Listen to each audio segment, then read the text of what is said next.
Welcome, ladies and gentlemen. Looks like we have 2 minutes. Or are we live? Who knows? It's all brand new. We are live, ladies and gentlemen. Welcome to Coffee with Colin. My name is Colin Egglesfield, and I am so excited to have you with me today. This is very exciting. This is the first of one of 8 episodes, and this is essentially the unconventional talk show. I'm going to be having some guests on here. What I'd like to do is, a lot of what I do is all about being your best self, achieving your dreams and going after things that really matter to you. We all have things that we want to achieve in life. And I'm going to be talking to some pretty amazing people over the next few weeks about what drives them, what motivates them, what were the challenges that stood in the way that they had to overcome to pursue their dreams and accomplish their goals. And this is going to be an exciting adventure. So thank you again for everyone who is here tonight. I've got 2 special guests.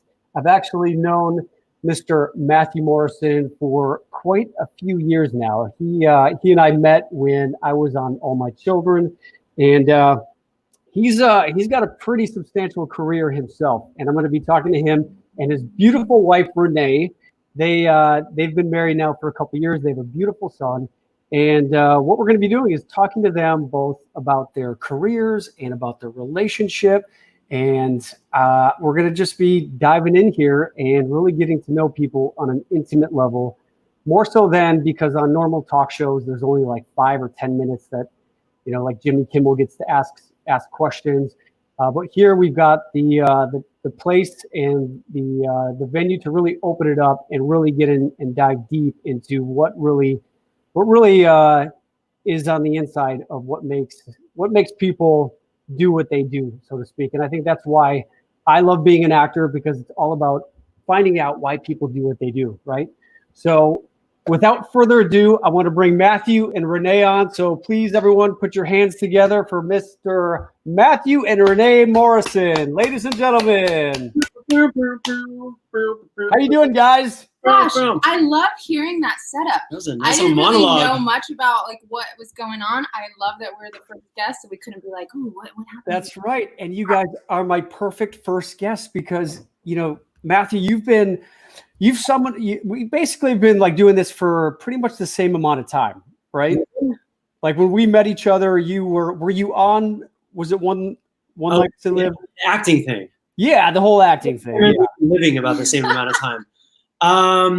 The acting thing, yeah, I think, I don't know how old you are, but I think you're younger than me. I'm 47.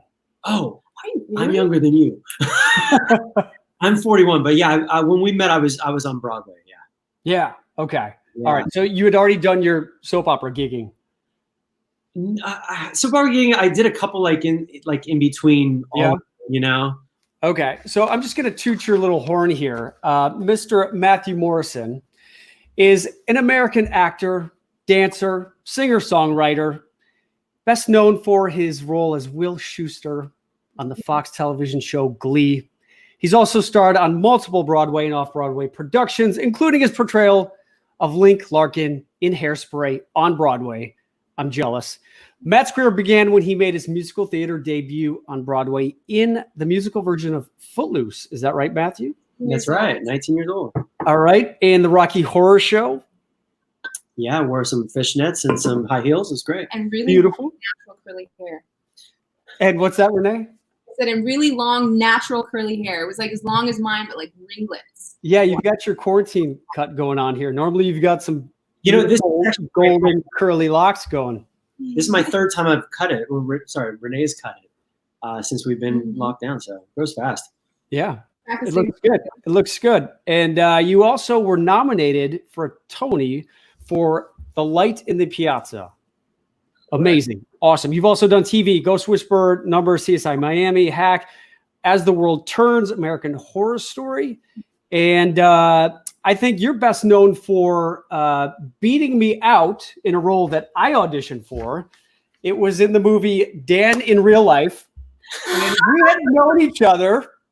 And I was like, whenever I audition for a role and I don't get it, I'm always like, all right, I want to see who got it. And much like when I drive down Sunset Boulevard in Hollywood and I see all these billboards of all these television shows, and I'm like, oh man, yep, audition for that one. Yep, audition for that one. Damn it, he got that one. It's like it's this who's who of who got what.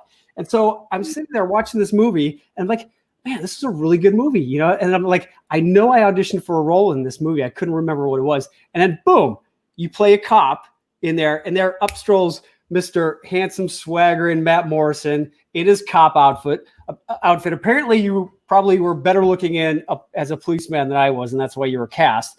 And I was like, that bastard, he got this role. Delivered the lines, Colin. I don't even remember what the lines were. But obviously, Matt delivered them better than I did. Or maybe you sang in the audition and you just won their hearts over? No, that didn't happen. That's the thing. He could have reminded the producer of the network about an ex-girlfriend or ex-boyfriend that she really missed, and that's why. I actually slept with the director, so it was a fast track right to the top. Okay, so that's right, how you did it. Okay, so I need to be doing more of that then, is what you're saying. Exactly. Yeah. Okay, well, we can get into that. My nieces are watching right now, so we can take that offline after the show ends. But Matt, who's the lovely, beautiful gal that you've got sitting next to you? Well, she is this lovely person that I met. This is my wife, Renee, and she is someone who is. I feel like life really began when I met her. Is someone who has just inspired me to be a better person. I feel like being in the business that we are in, it's a very kind of vapid and vacuous at sometimes, and you kind of lose a sense of self. And Renee has always in a relationship asked me to dig deeper and ask more of myself and expect more from myself. And that has really just kind of shaped me as a human being and just made me happier in the long run. And she's an incredible person. I'll let her tell you how incredible I am. How incredible you are. But she is someone who just kind of dips in and out of so many different careers, but they all tie into each other in some miraculous way that she kind of spins her magic and just makes it all kind of weave together. And it's a beautiful life that we are living, and we have created probably the most perfect human being in the world, in our opinion. And we're all perfect when we're born. Yeah, your little son, Revel, right? Revel, yeah. Yes. Yeah, very cool name. Where does that come from? Well, we knew we wanted to have an R name for a boy, for Renee, and then an M name for a girl. We like to get clever wherever we can. And we have a bunch of R names picked out because we knew we were having a boy. And then we just had the conversation one day and just saying how much we wanted to revel in the love of our children. And we just we both looked at each other like, wow, that's a cool name. Yeah, that's awesome. And I saw you guys have in your own Revel has his own Instagram account. Is that right? Yeah. This young man is 2 years old, right? 2.5. So let me ask you, how did you teach him to type so soon? So witty. He still doesn't have screen time. No. That was we had a wonderful nanny who helped us. She was like a family to us, and she was into the whole wanting to kind of go into social media, and she asked if she could share really funny things on there, and so she would send them to us. I'm like, we would be laughing, and we're like, yeah, go for it. And I know some people want to hide their children or do that. I'm like, we're all in this together. And she obviously stopped it when it's been over a year now, huh? But he has like 25,000 followers. That's incredible. That's amazing. So, and the Instagram account is @Revelation. Is that what it is? Yes. Okay. So it's essentially like some cute, motivating, inspiring things about the Revel, right? Funny stuff. Very self-deprecating. Yes. Yeah. Okay. And just every photo was of him like mid-sneeze or like about to say something, which is really funny because that's how paparazzi likes to display. Oh yeah.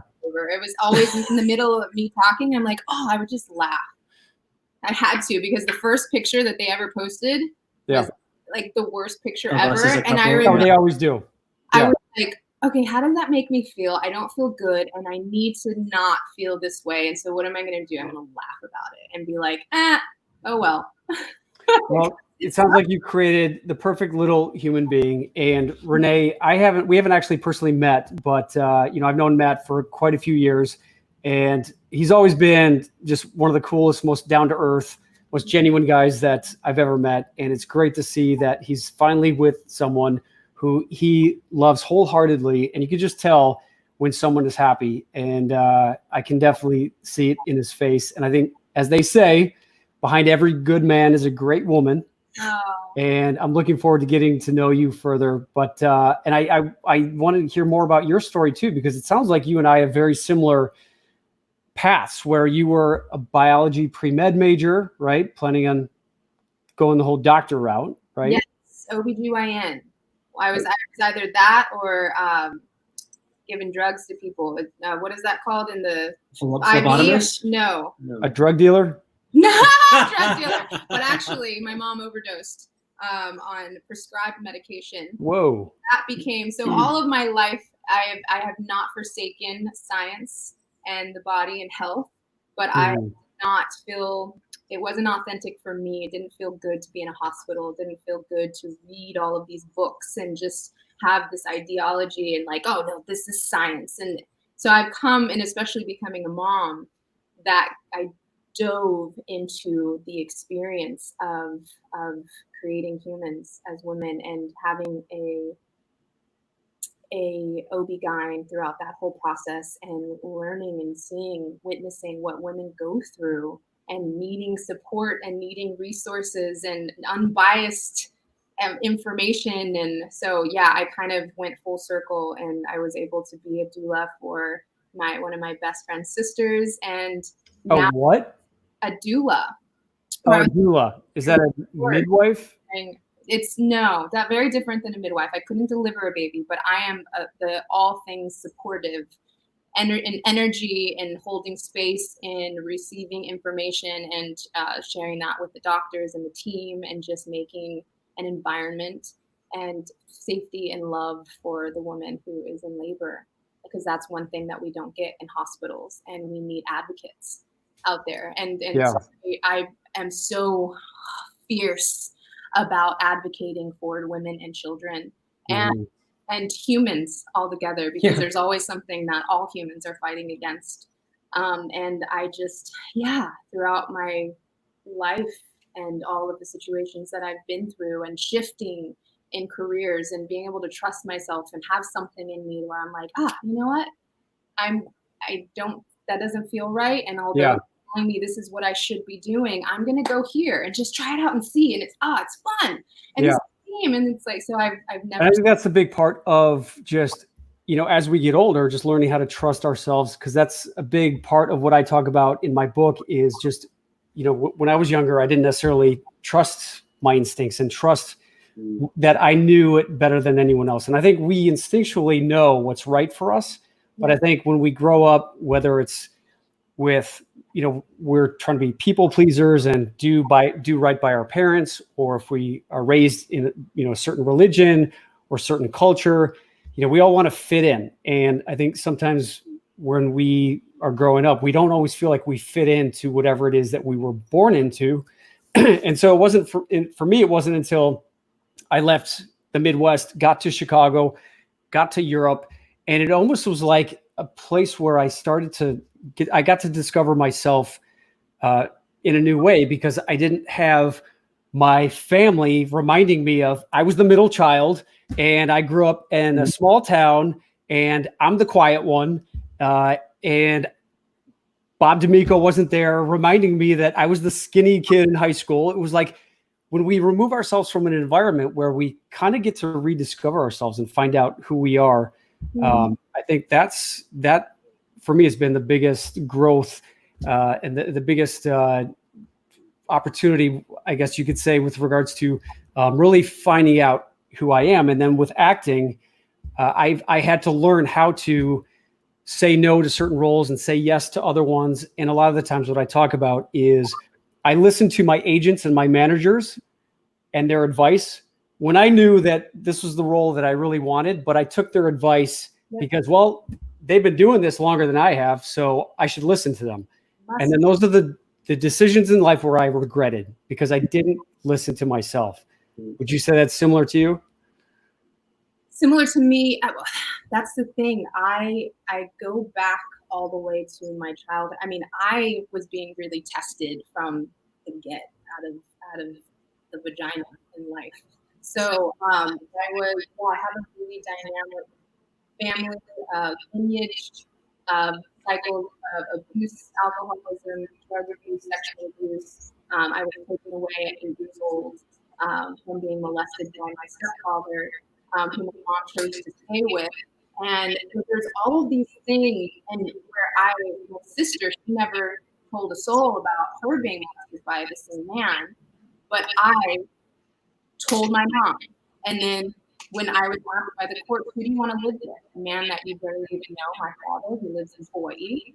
And or do you want to live with your siblings that you only know and your family here? And I was like, ooh, I want to go live with my daddy. And I remember saying it. And so there's this thing, this innate, and that's something I question all the time. And I have gone back into just what everything means, what every relationship, what every circumstance, and that has helped me to flourish in the ways that I live and heal from trauma and from my mom, and for forgiving and understanding with compassion and grace all of the people who have traumatized me, who have made me their victim. And that's something that I just have been able to do. And like from shifting from going to college and then wanting to go into music, and then, oh, wait, here's this opportunity to model. But then I'm done with modeling and I'm like, ooh, I've always wanted to act. Let me go into acting. And then I was like, wow, this is awesome. And then I'm like, now I'm ready for a baby. And then I was like, wow, I'm never going back to acting. And then now I was like, okay, but I want to be an interior designer. And so now I have my own business. And then just like, wow. And the fact that once you trust yourself and you listen and you pay attention to these things, and you're like, okay, now I can dream, and then I can shift, and then I can gather, and then I can integrate, and then I can share it. Because that's the greatest thing, Renee, that because you were brave enough to just go out and try things. Yeah. And I think a lot of people are just too afraid to even just go out there and try it. And when you're young, I guess regardless of what age you are, I always say, just get out there and just show up, just see what it's like. And Matt, I mean, you grew up in California, and then you decided to go cross country to NYU to study acting, right? I think that was the bravest. I look back at that 19-year-old, and I'm just like, I'm so happy that he was so ballsy to do that and make that decision. Yeah, I didn't know anyone out there, and it was,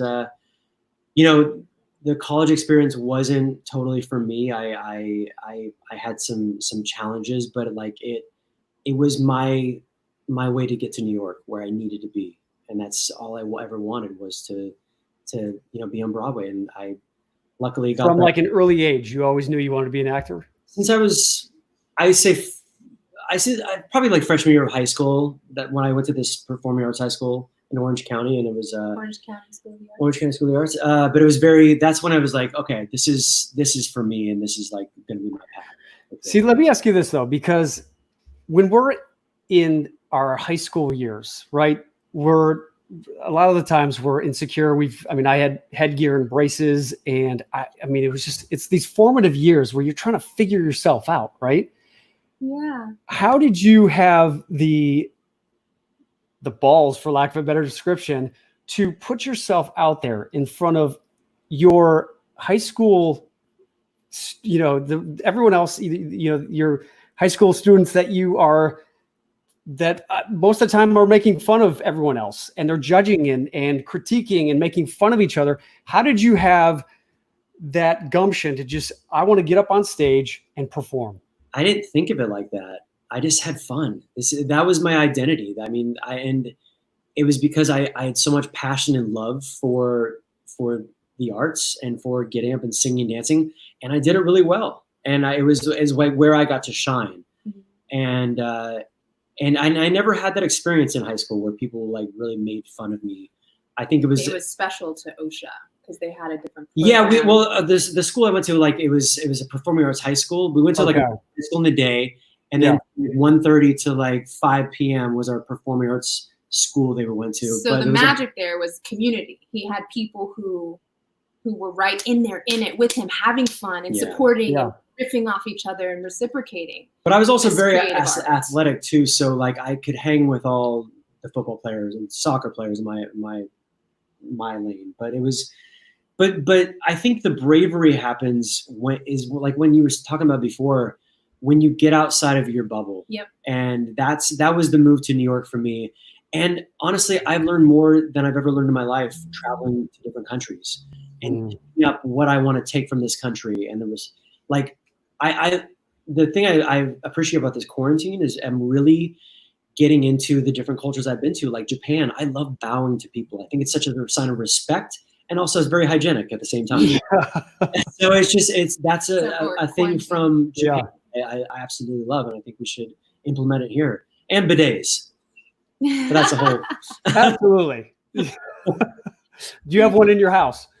Two. We have two. Yeah. Okay. Yeah. So if you don't have in your house, I don't have one in my house. No.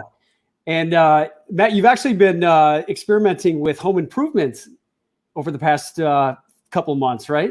Yeah. I mean, it comes from a place of needing an outlet as an artist, and really not being able to, go out and do my concerts that I usually do a couple times a month, or being on a TV show or a movie or whatever. And so I have found picking up a hammer, like figuring out plans and just building something from nothing. It's so rewarding in a way I've never even thought. Yeah. And this is funny because I've been rehabbing houses for the past 5 years, and I generally show up.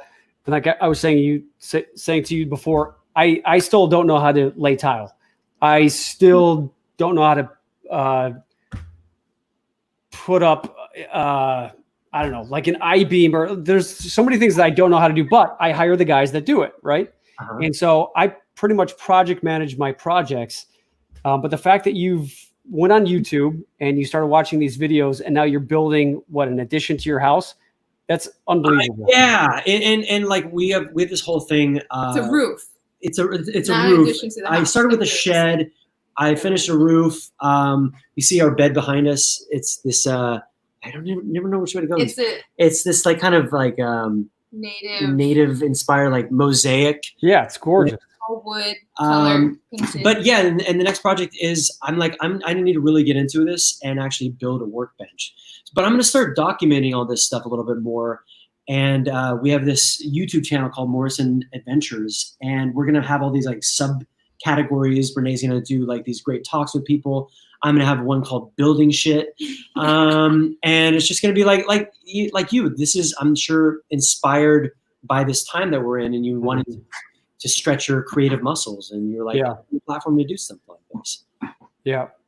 Awesome. And to bust that bubble and be like, here we go, Colin. This is, so for coffee with Colin, I think you need to have some ritual at the top of your show, like a cheers. I do. I do have my coffee here, so we shall do a cheers. And so whether you have your coffee or your cocktail, you guys are tea drinkers, right? We are. This is like a tonic we put together in this mug with fresh ginger, turmeric, black pepper, apple cider vinegar, MCT oil.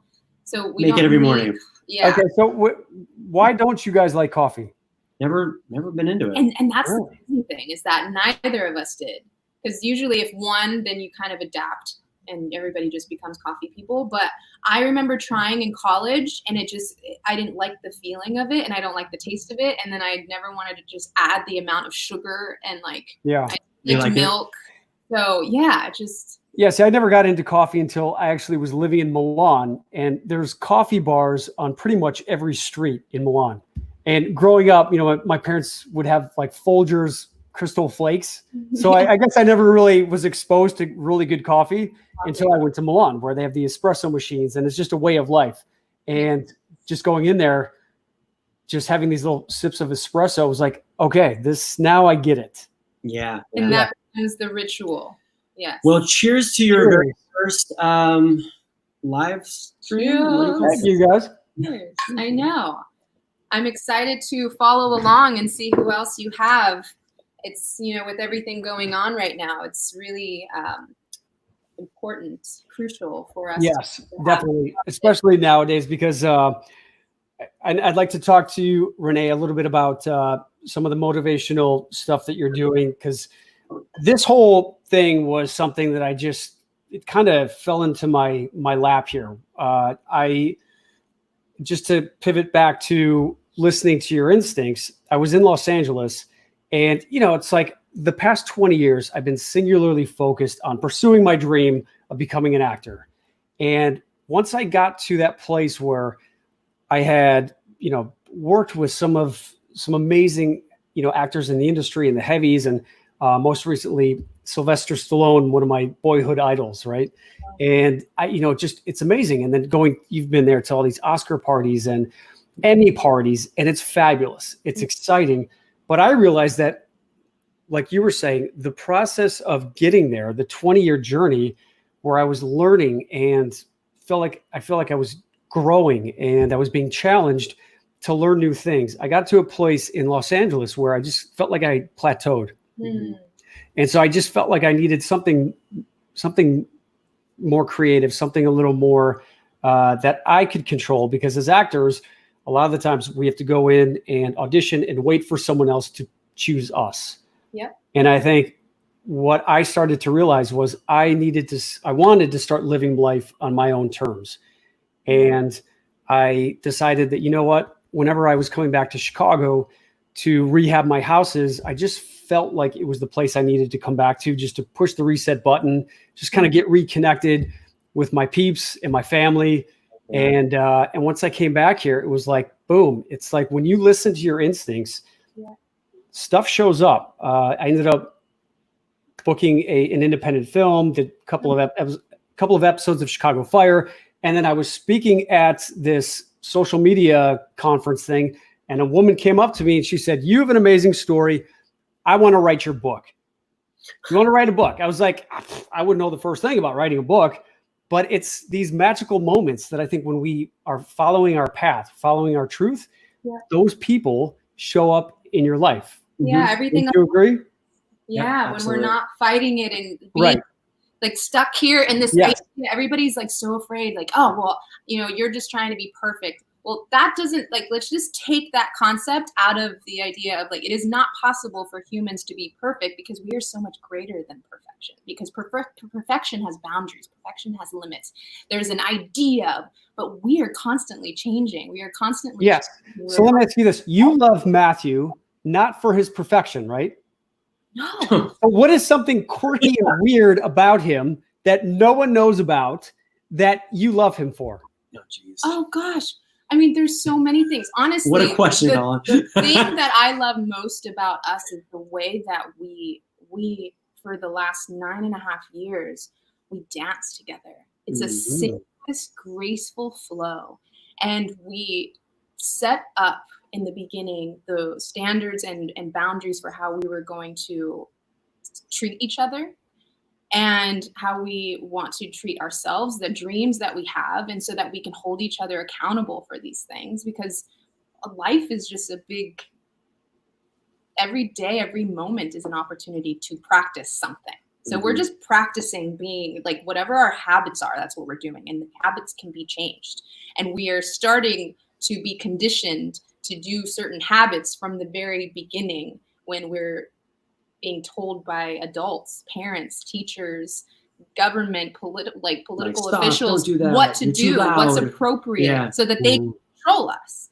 And so that's become this whole thing where he and I are both so curious, and we're so open to just continue to challenge ourselves and challenge each other. And just have fun. And be accountability buddies. Yeah, I just want to be playful. I want to have fun. I look at life, the insane, painful, fearful depths of despair moments. That's also a part of the game of life, and we need them in order to have the utmost beautiful, transcendent, transformational vision of like the opposite of that. You know?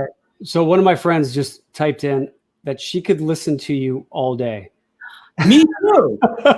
Me too. I mean, Renee, literally, like I'm gonna have to record you or something. Like just listening to that, I'm like, yeah, man. Like I want to just groove. What that means to me, just like somebody saying that, because I'm just like, I have this fire and this like this curiosity and this eagerness, because I've seen the depths of pain. I have seen, and it doesn't mean that was once my life and now it's not. No, I see it, and that makes me, I am so connected to humans, and to like just that becomes my spirituality, and I want to connect with people by sharing my story and realizing that other people associate with it, and by sharing my questions and my curiosity and just this adventure, like journeying through conversation and knowledge and wisdom, and like together, it's like that's what life's all about. Like let's keep moving. And I just have to say, I want to acknowledge you for that, because a lot of people who have gone through the experiences that you've gone through, it's very easy for us to look at life that we're the victim of our circumstances. And the fact that you've lived through those experiences and decided that, you know what, I'm going to use these experiences to create something positive out of it. Yeah. And I think that's what's inspiring about people like yourself. And with kind of now what you're doing, I think you are now moving more into that motivational speaking space, right? I created this, my best friend, business partner, her and this Radha Agrawal and this wonderful tribe member, Allie Bloom, they had this idea one day to go to their community and ask them like what they're needing in life, what are they missing, what are they scared of, or how do they need to be supported. And so they took it was like 1,000 people, and they ended up finding all of the most popular common ones, and they went seeking guides, people who are living in that realm of life, and so that they can help share and guide people by giving them tools that they've utilized in their lives to be able to function and thrive in this world. And so I'm a guide of self-mastery and love and relationships, and we have, the art of conversation. We have how to build your dream community. We have yoga, functional Dr. medicine. Mark Hyman, who's my hero. Hi, Mark. He is our top functional medicine doctor who is actually doing stuff and going to the top. And what is functional medicine? It's starting from the inside out. Like everything's in your gut. We're in a crisis. Our government, our food industries, that get me on a whole other story. Conversation. But we're in a crisis and epidemic of cancer, of suicide, of drug overdose, opiate overdose, mental illness. And that all stems from our gut. Also, our industries are targeting Black, lower class, Hispanic Americans because they make most money from them, and the welfare system, and it's tied into politics. It's wild. So we actually have people on the ground going in and being like, hey, people, like, wake up. We're obviously killing our environments. Yeah, we have so many people talking about the environment and actionable tools that you can take for 21 days, because it takes about 21 days to create new habits. Yep. And so that's why we created 21 challenges for Live It Up.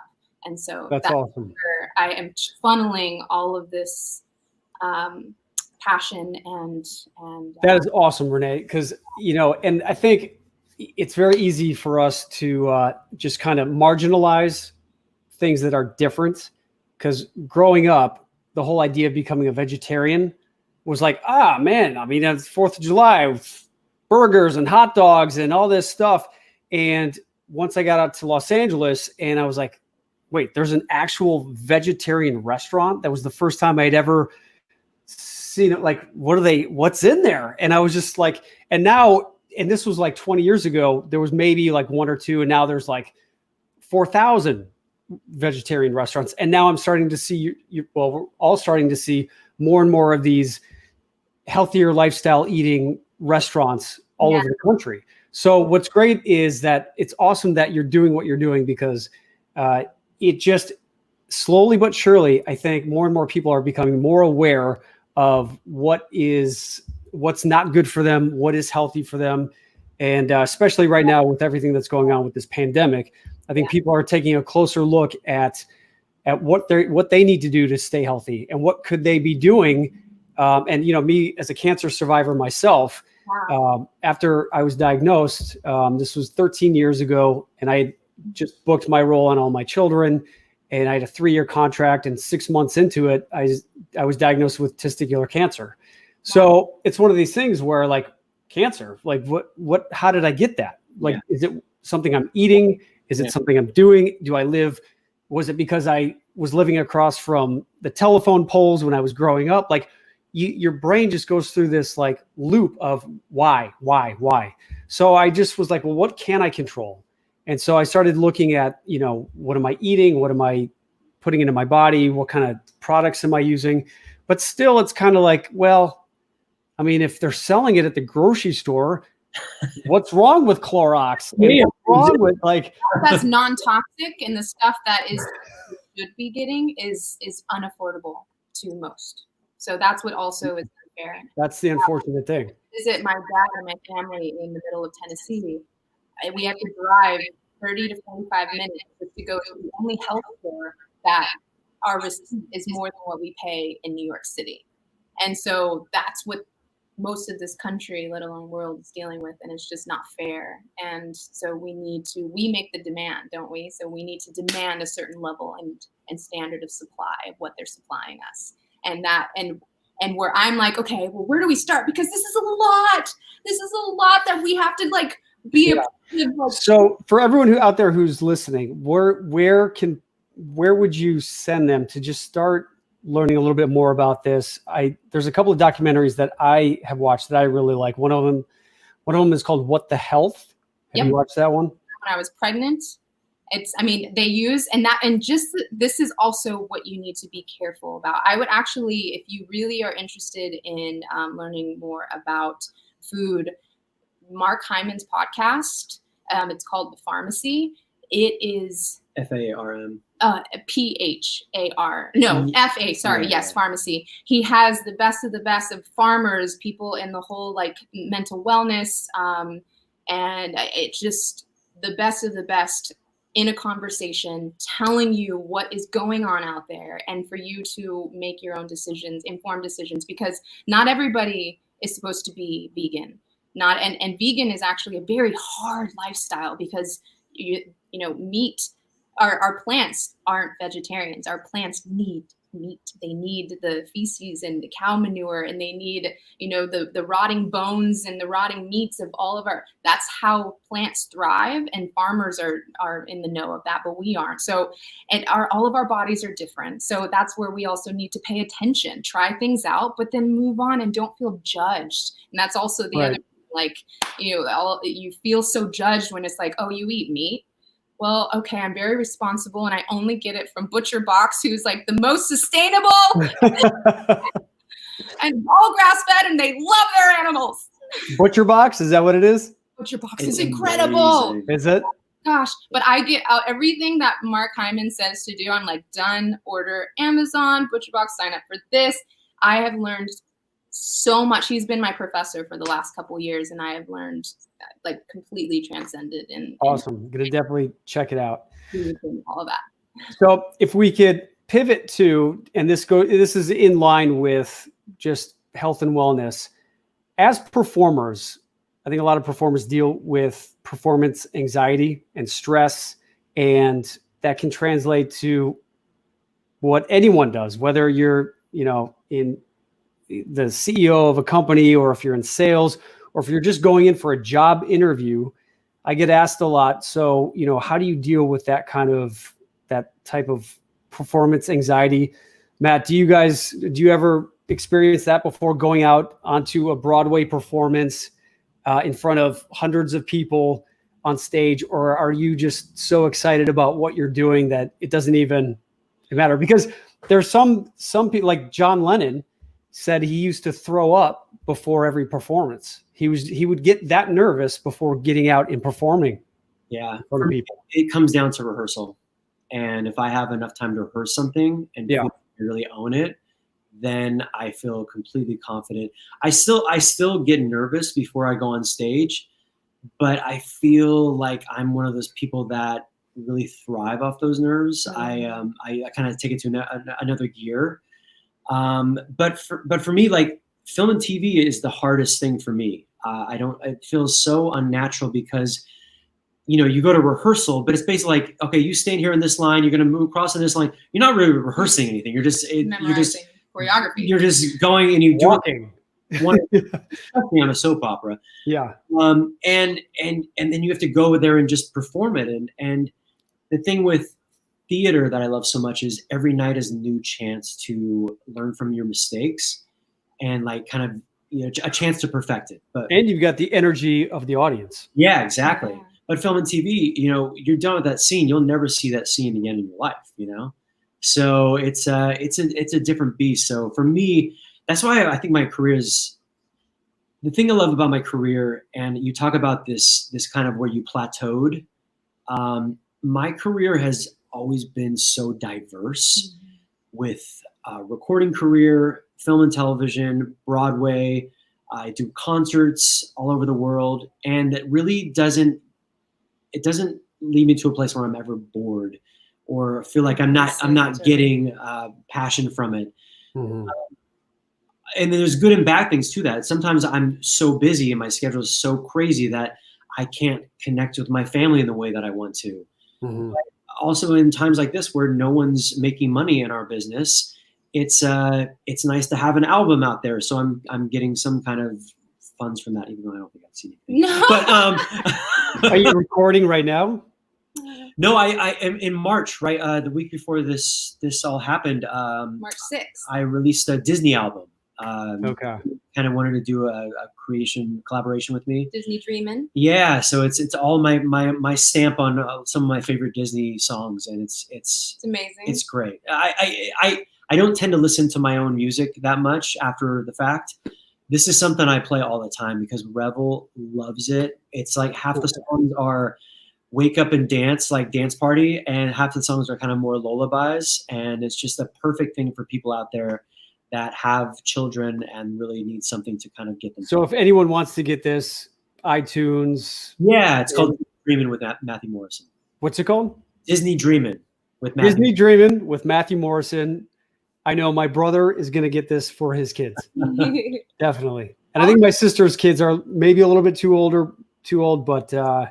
The thing is, it's so cool about Disney songs is they all have such a stamp on our lives in some way. Like, it's such a multi-generational like platform of music. Yeah. We all have great memories from Disney in our lives, and to be able to put my stamp on, I've had so many people like say to me that they heard this in a new way, and it's kind of like put like a new memory to these songs that they know so well. So it's kind of cool. That's great. And so I want to ask you, of all the projects you've done over your long career, what would you say is your favorite? I feel like you probably know too. It's hard because I'm a lucky bastard. You know, I've done so many amazing shows and stuff, and for me, it would probably be. It's between Hairspray and The Light in the Piazza, but I think Hairspray was more joyful for me because it was just my first lead in a Broadway show. I got to originate the role of Link Larkin. You know, just my first time originating a role was so special, and that show was it that year in 2003. And you got to play opposite Marissa Jarrett with no. Yes, of course. It was just it it was a fantastic, and like all the people in the show were like my age. We were all like in our early 20s. Mm-hmm. Like we were like the What a toast of blast. New York. It was the that most was amazing insane. experience. Live in Piazza was the most challenging project I've ever done in my entire life. I had to speak Why? half in Italian, half the Okay. show spoken English. I had to learn how to sing opera, but I didn't necessarily have the most fun doing it because I was so stressed out the whole time. I was like, is it going to be there? Like singing is a different thing because you know everything's dependent on your voice and you not talking to people. I can't talk and have my friendships as they normally are, like boisterous and loud and screaming, because that's just 8 shows a I'll week. kill myself. That's So are not- you constantly working and making sure your voice is, as I say, your voice is your instrument. Do you constantly do things every day to make sure that your voice is primed? And No, I mean, when I do Broadway, 8 shows a week is that, you shouldn't sing any more than that probably. Mhm. I do my warm up every before every show, but like when I'm not like actively doing that schedule, no, and I probably should, but I think the all the training and technique that I have kind of put me in a place where I know what feels right and what I'm doing wrong. If something starts feeling wrong, I know how to fix it. Mhm. I have all the fixes and what I should be doing. So I feel confident to kind of overcome me not warming up for an hour every single day. Yeah. Made me crazy. Yeah. And for those of our audience members who have children, or for people who are out there thinking about pursuing a career as an actor or a singer, what advice would you give to anyone who's seeking that as a career? Would you tell them to have a backup plan, or is it like, no, you got to go all in, otherwise it's going to be too easy to quit? It's an interesting question. I don't think you should go. I mean, when you're there, go all in. But I think it's fun. The thing about an actor or any person in general, it's your story that makes you interesting. It's what you bring to the table, what makes you different from everyone else. Because none of us, no single person on this planet is exactly the same. Nobody has my experiences. So for me, it's just, I love delving into characters like you were talking about earlier. I love finding something that's interesting and something that is not necessarily on the surface. And I think I'm interesting because I have other passions. I like doing other stuff. And I think those other passions are what fuel me as an actor. So I think being diversified, as diversified as you can be, I think makes you a more interesting person. And not desperate for the job. Yeah. You find that like, I need this. I need this to make me happy. I need this for me to feel successful. I need this to make me whatever. Validate me. Place to find yourself, and there needs to be some other journeying there. I always say the audition is my job. Yeah. My job is to go there and give the best audition I can, because I don't know what they're looking for. Right.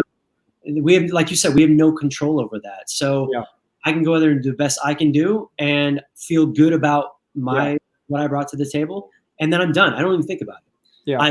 That is very hard. It's very hard to do. It is very hard to do. You have to kind of just get it out. Like, okay, why did that suck? Oh, I really wanted that job. Whatever. Wouldn't you say auditioning is kind of like dating? Because you go in, you get like the first audition, you're kind of feeling it out, and you're like, oh, okay, whatever. And then, okay, maybe there was some magic in there. You're like, okay, wow, I wasn't expecting that. And then you leave, and then you kind of have an idea when, if you're going to get the call back. So it's like, oh yeah, we'll go on that second date. You get the call back, and you walk in, and you're like, okay, wow. Okay, we kind of just went a little deeper here. There was a little tear. Wow, I'm having a connection. And then you come back because to get a TV show, how many auditions, like with Glee, how many auditions did you go on to finally land that role? 4.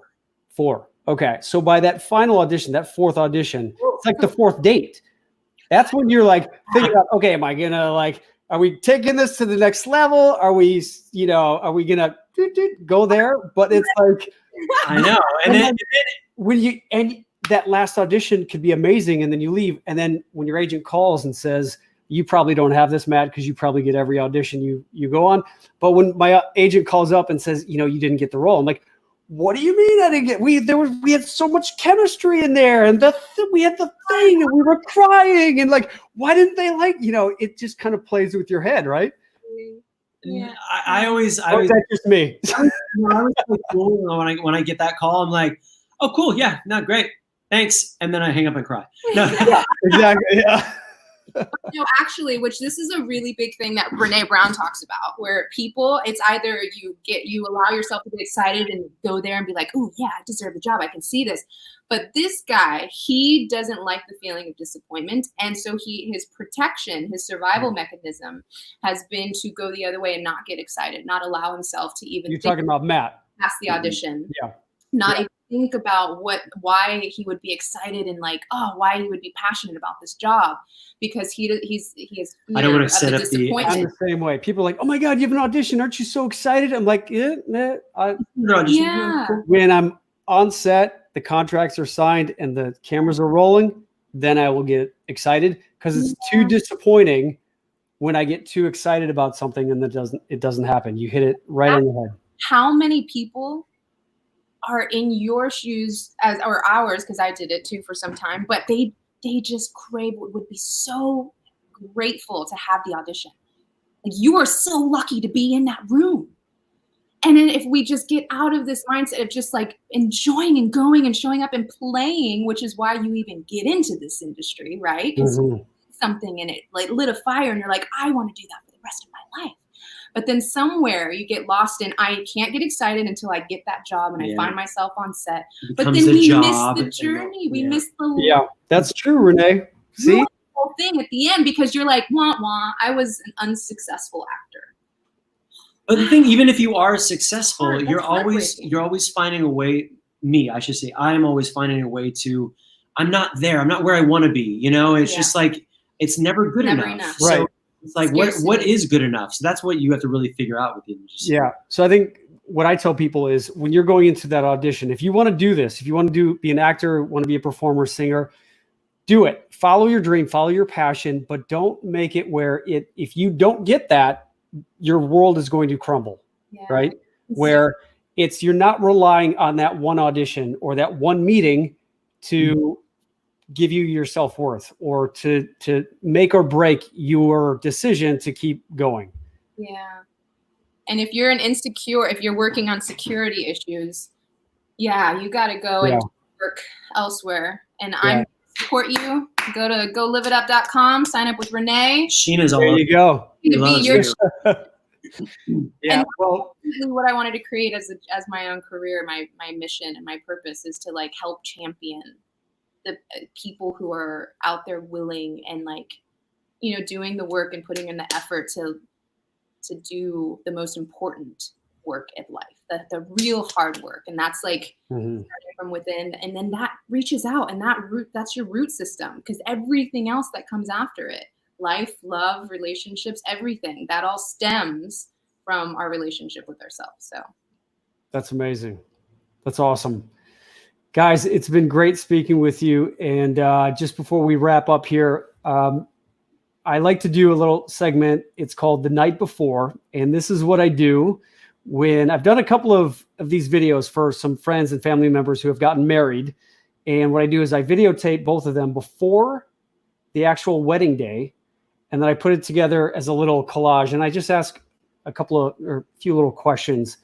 Okay. And then I show it at the actual reception. So it's a pretty cool little thing that I do. So Matthew, if you could describe Renee in one word, what would it be?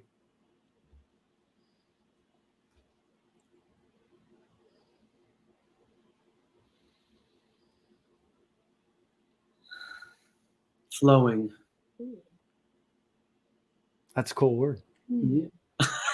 I get it. Was that good enough? I get it. It's like, I got it. You can't limit to the one word. Yeah. Well, that's what this is all about. Renee, if you had to describe Matt in one word, what would it be? Calm. Calm. Yes. I am her calm. When I met him, oh boy, like I said, I had a fire and I had a fiery mama.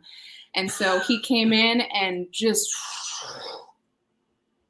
it was like laying in a cloud of calm. And I was like, wow, what is that? I need more. Awesome. And the question I ask is, what are you looking forward to most about getting married to? So Matt, I know that you've been married now for 2 years. 5. Let's say, on your wedding day, what were you looking forward to most about getting married? Oh, 5 years. 5 years. Okay, 5 years, right.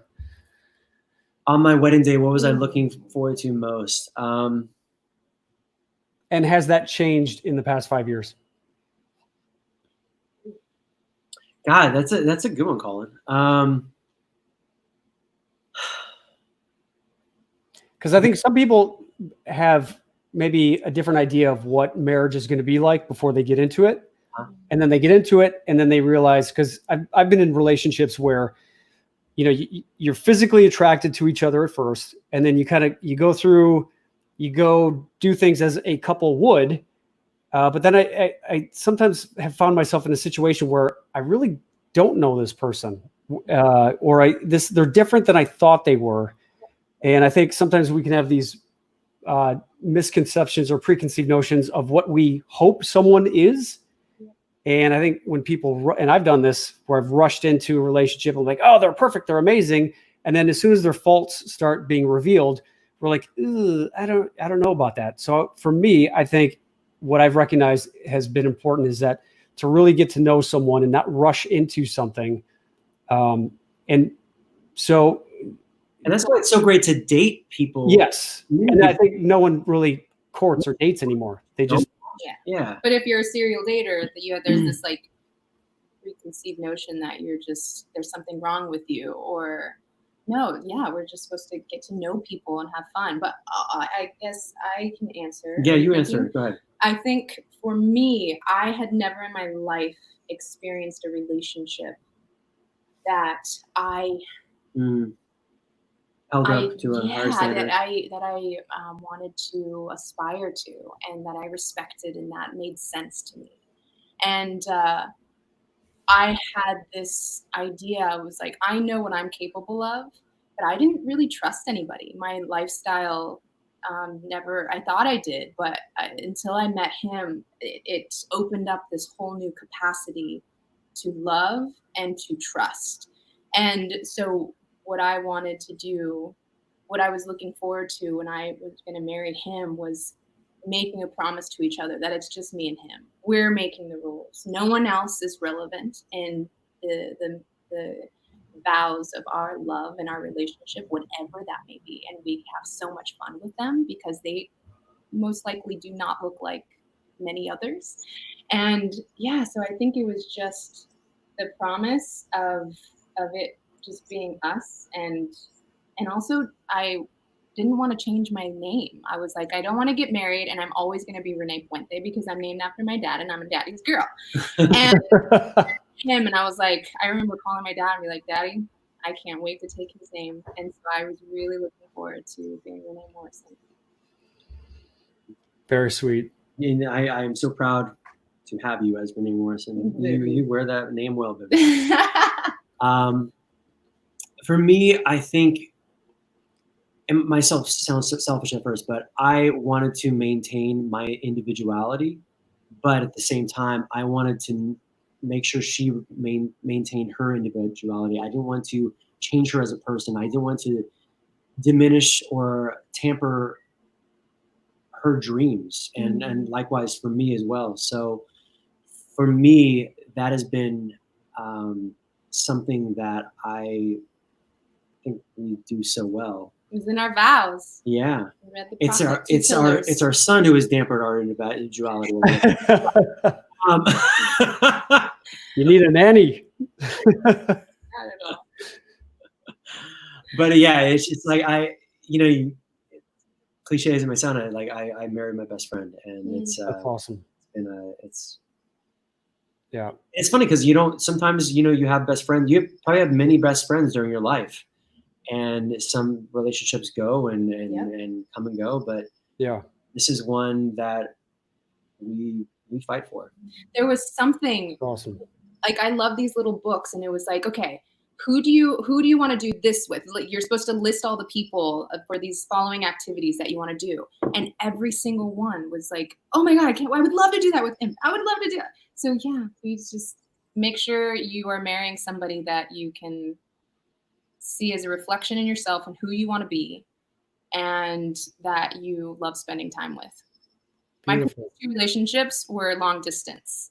I have not been in a relationship that was not long distance before this guy. And then we lived on a bus together for a month. Tour bus. And then we were Wow.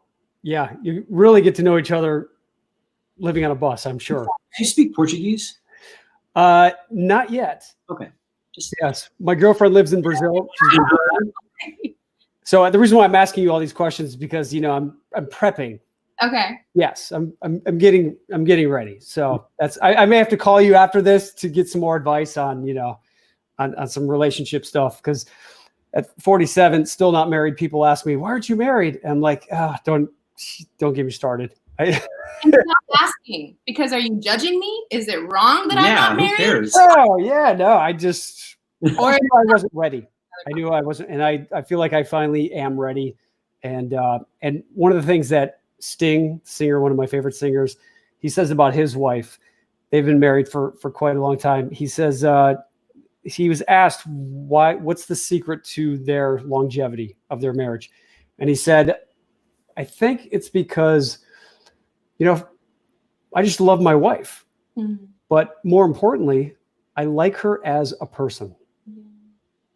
And I think that truly is the recipe for a best friendship. And I can definitely see it within you two. And it's just awesome to finally meet you, Renee and Matt. I'm so happy for your success, even though I'm still jealous that you got that role over me, but we won't talk about that. And it's funny. I just got a residual check yesterday. So yeah. For $2, right? It's a good one. Yeah. So, and I'm actually, if this quarantine thing gets unlocked, I'm actually thinking about doing Dancing with the Stars. So I might have to ask you for some dancing lessons. That'd be amazing. Yeah, Good for you. I'm. That's right up my alley. I judge on this dancing show in the UK for the past couple of years. It's so much fun. Okay, well, I'm definitely going to be hitting really, really intense work. So Is that completely outside of your comfort zone? Well, I took Irish dance class when I was little because my mom was from Ireland. Okay. And in college, my sister made me take a ballroom dance class. So I know a little tango, a little merengue. The polka is my specialty. Ooh. Yes. I'm looking forward to seeing you on Dancing. Yes. So, all right, guys. Well, thank you so much for being here. It's a special honor to have you as my first premiere guest, and I can't thank you enough.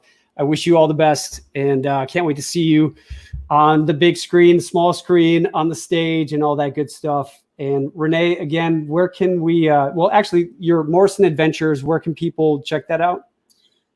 We're doing a lot of really fun new things right now with our social media platforms, but you can find us at Renee M. Morrison, at Matthew Morrison.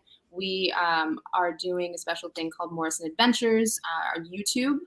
And we're going to start doing some really fun videos stuff from there. our adventures that we had before, past trips and stuff.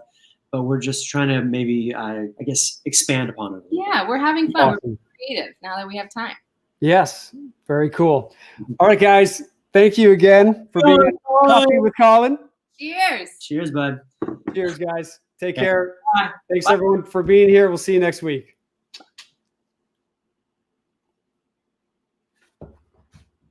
Adios, everyone. Thanks for being here.